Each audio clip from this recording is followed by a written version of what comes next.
Ce projet s'inscrit dans le cadre du plan régional Auvergne-Rhône-Alpes d'investissement dans les compétences. Il est financé par l'État et porté par Via Compétences. C'est un projet qui prévoit l'expérimentation d'AFEST pour des chercheurs d'emploi au sein des entreprises. Il fera l'objet d'une évaluation des impacts qu'il produit sur l'insertion en emploi et sur la résolution de difficultés de recrutement des employeurs. L'axe 3 du PIC, c'est innover pour bâtir les dispositifs de formation de demain, afin de répondre aux enjeux de transformation des entreprises et de l'approche pédagogique. Il est renforcé par le plan de réduction des tensions de recrutement, qui met l'accent sur les formations en situation de travail et l'orientation des demandeurs d'emploi vers les métiers les plus demandés. Le PIC facilite la synergie entre experts régionaux de l'ingénierie des compétences, donc une cinquantaine sont réunis autour de ce projet.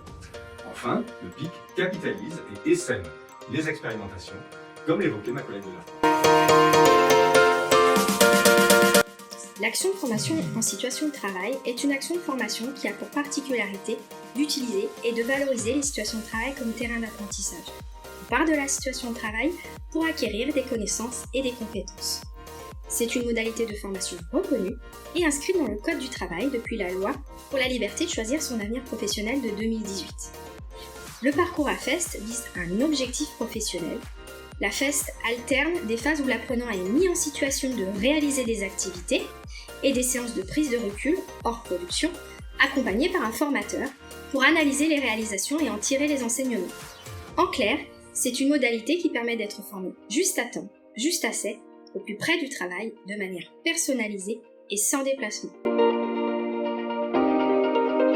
L'alternance, c'est une période de formation pendant laquelle je vais me former et travailler en mobilisant mes apprentissages. La VAE, quant à elle, est une démarche qui me permet de faire reconnaître les acquis professionnels pour obtenir un diplôme. La FEST, c'est une action de formation où je vais apprendre en faisant en milieu professionnel, sur un poste de travail. Ma pratique régulière et le regard de l'entreprise au quotidien vont me permettre de prendre du recul. Je vais réfléchir à l'amélioration de mes gestes professionnels. Ici, pas d'alternance, tout se passe sur le poste de travail. La FEST est encadrée et formalisée.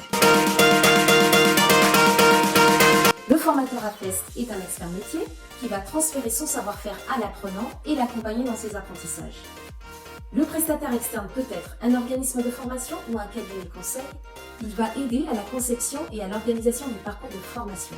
Enfin, un acteur indispensable à la démarche, l'employeur, qui va veiller à ce que l'AFEST se déroule dans les meilleures conditions matérielles, organisationnelles et managériales. La première, c'est l'étude d'opportunité, qui consiste à déterminer si cette modalité pédagogique correspond bien à vos besoins de formation. Puis ensuite, on fait une étude de faisabilité, dans laquelle on détermine effectivement les conditions pour la réalisation de cette action. On fait une étude ou une analyse du poste de travail pour déterminer les compétences qui seront nécessaires et à développer. Une seconde étape d'ingénierie de parcours qui contiendra l'analyse d'activité, la création d'un référentiel de compétences, mais aussi la construction du parcours en tant que tel et des outils sur lesquels vont pouvoir s'appuyer les formateurs AFEST et les chercheurs d'emploi notamment. Cette étape va être conduite par un prestataire externe en co-construction avec l'employeur. Une autre étape se déroulera en parallèle et concernera le sourcing, la sélection et le positionnement des candidats. Les employeurs seront accompagnés par les équipes de Pôle emploi, Cap emploi et des missions locales, mais aussi par les prestataires externes. Le formateur AFEST interne, quant à lui, pourra bénéficier de temps de formation sur l'animation et l'évaluation d'un parcours, ainsi que sur les éléments de traçabilité de cette action. Et ensuite, une fois l'action de formation réalisée, on établit un bilan. Toutes les structures, privées ou publiques, en difficulté de recrutement sont éligibles. Les structures qui font face à des pénuries de candidats, ou bien celles, par exemple, qui sont sur des bassins éloignés des organismes de formation. Certains profils seront particulièrement intéressés par ce projet.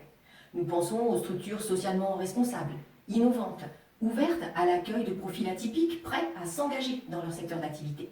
Mais aussi les structures apprenantes, c'est-à-dire celles qui ont déjà l'habitude en interne de mettre en place du tutorat, du mentorat, d'accueillir des alternants. Celles qui sont sur des métiers qui nécessitent des professionnels aguerris sur des gestes, des compétences particulières et qui font que l'AFEST sera la modalité pédagogique pertinente. Toutes les compétences mobilisées pour l'exercice d'une activité ne pourront faire l'objet d'une AFEST. Cette dernière va viser par exemple les compétences techniques spécifiques ou rares ou encore les compétences comportementales. C'est l'analyse du travail qui va permettre d'identifier quelles sont les compétences essentielles à la maîtrise du poste. Et parmi ces compétences, quelles sont celles qui sont AFEStables et quelles sont celles qui peuvent s'acquérir par d'autres moyens. Ces dernières doivent être mises en œuvre lors d'une situation de travail apprenante, c'est-à-dire qui pourra être aménagée à des fins pédagogiques. Mais pour ce faire, quelques prérequis sont nécessaires. Une structure qui s'engage dans une démarche d'AFEST doit avoir conscience que cette méthode demande d'investir du temps sur le court terme pour en gagner sur le long terme. Et ça pour toute l'équipe entourant l'apprenant. Non seulement pour le former, mais également pour organiser le parcours et former toutes les personnes engagées dans sa mise en œuvre.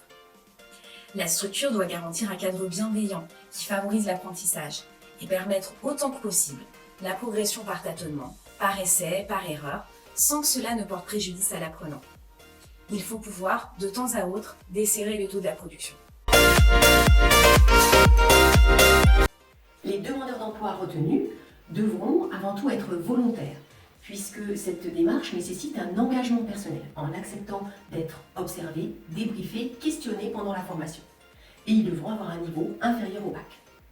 L'AFEST permet d'élargir les critères de recrutement habituels des structures en sélectionnant des chercheurs d'emploi prêts à monter en compétences sur des gestes métiers, des activités ciblées au plus près des postes à pourvoir. Les conseillers à dominante entreprise de Pôle emploi accompagnent cette rencontre entreprise-candidat. L'AFEST répond aux exigences et spécificités des métiers de l'entreprise. Elle facilite l'intégration de nouveaux salariés et renforce les liens avec les collaborateurs. L'AFEST implique davantage les apprenants, ce qui facilite l'apprentissage. Elle insuffle une nouvelle dynamique de projet de formation interne à l'entreprise qui s'adapte aux contraintes de l'activité. Cette modalité pédagogique permet également d'obtenir une meilleure performance des collaborateurs. En bref, ce projet régional partenarial s'inscrit dans le cadre de l'axe innovation du PIC. Il vise à insérer des chercheurs d'emploi dans des secteurs en difficulté de recrutement grâce à l'AFEST. Vous serez accompagné par un prestataire externe qui vous aidera à répondre au cadre légal de l'AFEST et par les équipes de Pôle emploi, Cap emploi, d'émissions locales pour recruter les chercheurs d'emploi que vous sélectionnerez. Que vous soyez une structure privée, publique, associative, vous pouvez être intéressé par ce projet qui vous permet de vous former gratuitement à l'AFEST et développer la formation interne, mais aussi intégrer et fidéliser plus facilement vos collaborateurs. Intéressé ? Contactez votre conseiller au co ou via compétences à cette adresse mail. À bientôt!